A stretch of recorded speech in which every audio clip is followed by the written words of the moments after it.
When we talk about, first of all, I think we can easily dispatch with the question of whether there are differences between multiculturalism and interculturalism. In my view, there isn't.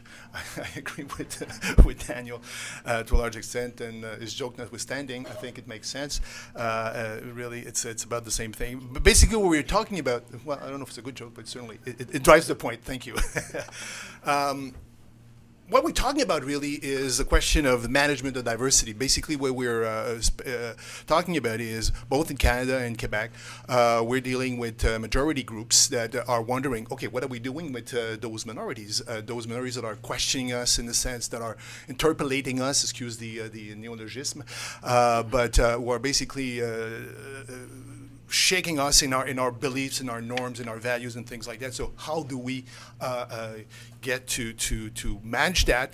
Also, how do we get to manage that in a way that is in agreement with good liberal democratic principles? That is the fundamental problem. How do we make sure that we are true to our liberal democratic principles, but at the same time that we don't necessarily lose out in the process? And I think that's the big issue that is at play. So whether we're talking about multiculturalism and interculturalism, for all that there are differences, of course, institutional differences, fundamentally we're talking about this big question mark about the management of diversity.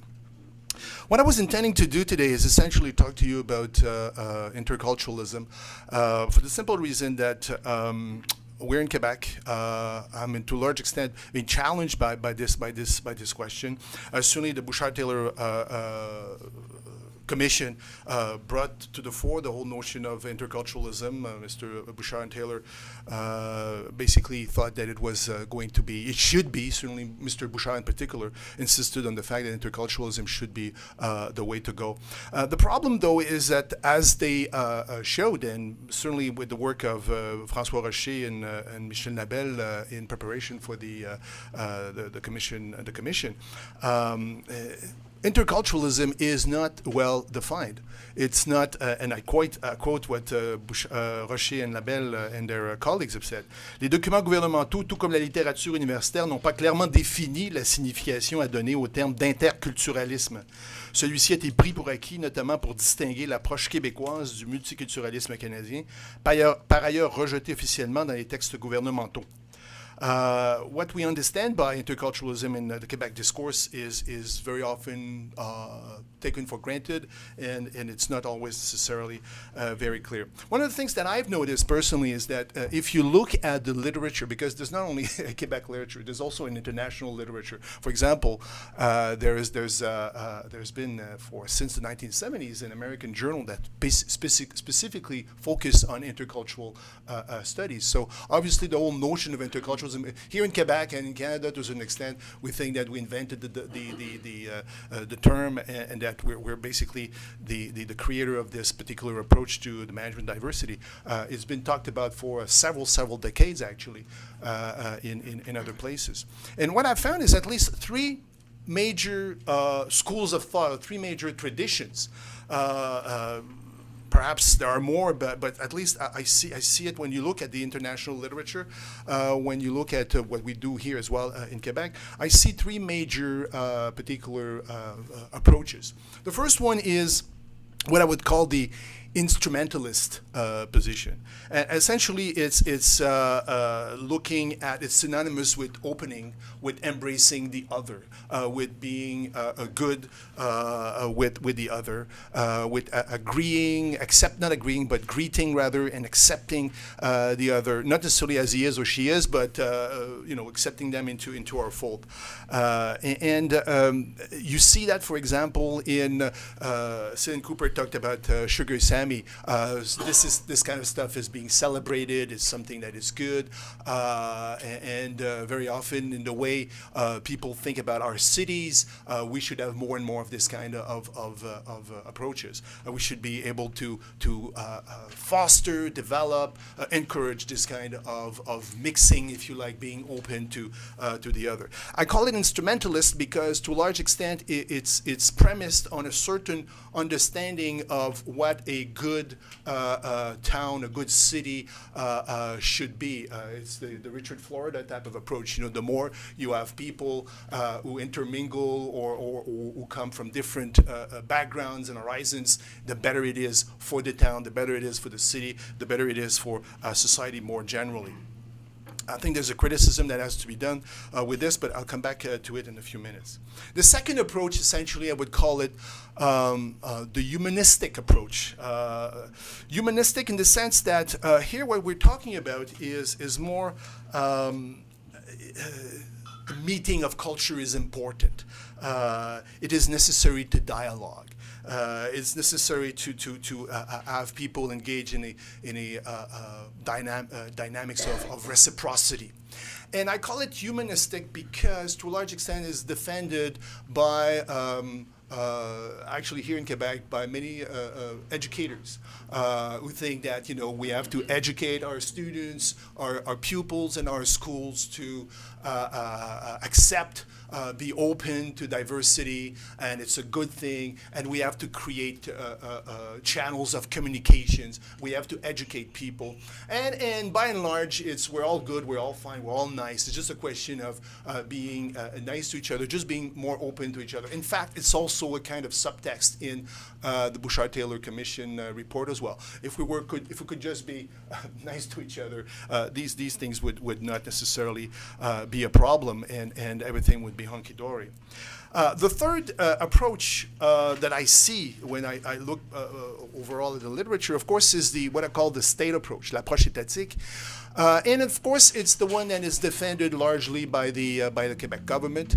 It's the one that you also see, for example, in some documents of the Conseil de l'Europe. Conseil de l'Europe had a livre blanc a few years ago precisely on interculturalism. And there, in this case, in the state discourse, I think there's a blend, of course, of humanism and instrumentalization as well. But the point of the state discourse is really to say, okay, and if you look at, it's very interesting, if I can quote a few quotes from a government, Quebec actually, the Quebec government had a website called Québec Interculturel. Now, I don't know if they still have it. It's something that I looked at a few years ago, but it's quite interesting. It's a site of one of the websites of the Ministère de l'Immigration et des Communautés Culturelles. And it says, la société québécoise qui vit à l'heure de l'interculturel profite pleinement de la richesse sociale, politique, culturelle et économique, de son ouverture au pluralisme, à la diversité, à la multiplicité des appartenances. Et le rapprochement interculturel est conçu comme, je cite, un enjeu fondamental dans le processus conduisant à la pleine participation des personnes issues des communautés culturelles, ainsi que comme un outil, encore citation, de changement, un mécanisme de transformation sociale qui vise d'une part à habiliter les personnes issues des communautés culturelles à devenir des acteurs à part entière dans la société québécoise et à influencer les enjeux qui les concernent à partir de leurs besoins et de leurs aspirations, et d'autre part à sensibiliser la population québécoise à l'apport de ces personnes au développement du Québec. In other words, there is, pluralism, if you like. Diversity is a good thing. It's rich for us. It's a form of enriching our society. The problem, though, when I see that as a bit of a problem, is that essentially the parameters of how this society, this rich, diverse society, are supposed to be defined, they're defined by the majority. In other words, it's defined by the state and the majority that it represents. And within this, obviously, it's interculturalism. You converge toward us. You converge, when I say you converge toward us, I mean immigrants and people of racialized minorities. We are asked to converge towards the majority, to somehow adapt, more adopt and adapt, perhaps, the values, the norms of majority society, of the mainstream of society. So it's a strange discourse in many ways, in the sense that it embraces diversity, but at the same time it's telling people who are bearers of diversity, of difference, if you like, to, in a sense, be like the majority. And you find the same kind of approach, for example, in the European documents. To a certain extent, I guess you could say with the state approach that interculturalism becomes a kind of useful, moral, and political escape hatch. On the one hand, we cannot say assimilate everyone; it'll be much easier. But at the same time, we don't want to go to the extent of saying, free for all, everybody can be what they want to be. You have to rein in difference. You have to rein in the barriers of diversity. In all these three cases, these approaches, to me, the big problem of these approaches is that, to a large extent, it depoliticizes the differences, and also it depoliticizes the fact that there are extreme differences in socioeconomic status between majority and minority groups.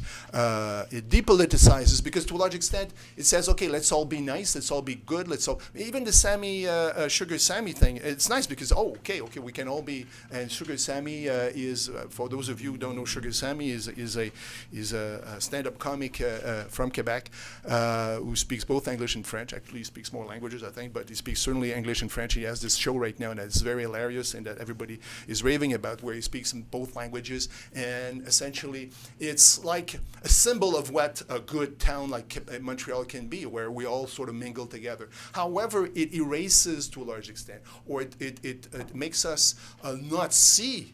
And I would say the same thing with certain festivals like Carré Fiesta and all sorts of things, Francophonie d'Amérique or whatever it's called, where basically the differences, and I'm talking about in terms of socioeconomic status, the lack of integration or the difficult integration of minority groups within Quebec society are basically just passed over. We don't really look at that. We don't really integrate these particular questions. And the Bouchard-Taylor Commission report, it was quite clear. For example, yes, Bouchard-Taylor said we have big problems of integration. Yes, there are, but in the end, if we just could get into our brain that we have to integrate people, immigrants, better into the economic mainstream of Quebec society, things would be much easier. Things would be much, things would be better. But again, it doesn't look at not simply the difference, but when I say depoliticize, what I mean is that there are differences in terms of socioeconomic status, as I said, but also in terms of the hegemonic norm that basically defines Quebec society, or defines to a certain extent also Canadian society. So in a sense, what we're looking at is not a good discourse, or good deliberation rather, process. We're not looking at the possibility of integrating the other into the discourse about society. I mean, just for example, it was very interesting to see that during the Bouchard-Taylor Commission, there was 901 briefs that were presented. Of those, barely 100, maybe a little more than 100, were from so-called ethnic communities. So essentially, it was really a discourse about, okay, what kind of society do we want? That is us, the French-Canadian society. What kind of society do we want? And in the end, the other was not really part of the whole process. So that's in this sense, I say that there is a depoliticization. Now, how do we make this up? How do we make up for this? I would make three statements or three axioms, if you like, for me in order to rethink interculturalism. And when I say rethink interculturalism, I should really say rethink our management, quote unquote, of diversity in our society. And the first axiom for me would be to say that we have to have a political ethic that is founded essentially on the unconditional acceptance of ethno-cultural diversity. And then what it means also the unconditional acceptance of normative and social heterogeneity. And I think that even in our most open understanding of interculturalism, we're not always doing that. The second axiom would be to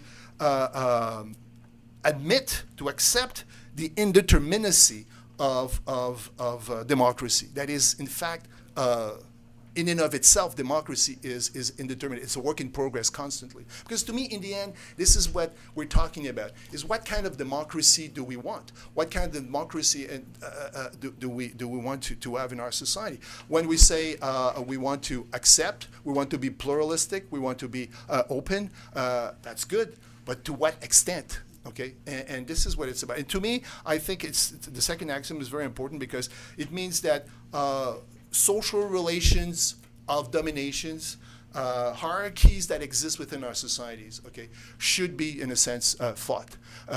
We should struggle against that. Political structures, institutional structures that create precisely this kind of imbalance between racialized minorities, for example, a majority, or between just immigrant groups and the majority.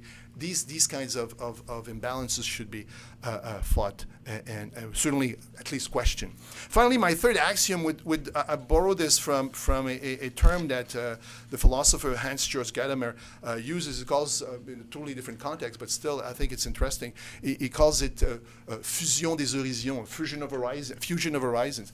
I think when we talk about interculturalism, I see that. I see this. I see really one group, majority versus the minority. Because when you say to people who come here, you are citizens, and we say that very quite quickly. We say, yes, you can be citizens. Okay, you might have to sign a moral contract, but you can be a citizen. Well, you cannot tell someone to whom you said you're a citizen, well, now you're going to deliberate with me, but on the basis of parameters that I have established beforehand, okay?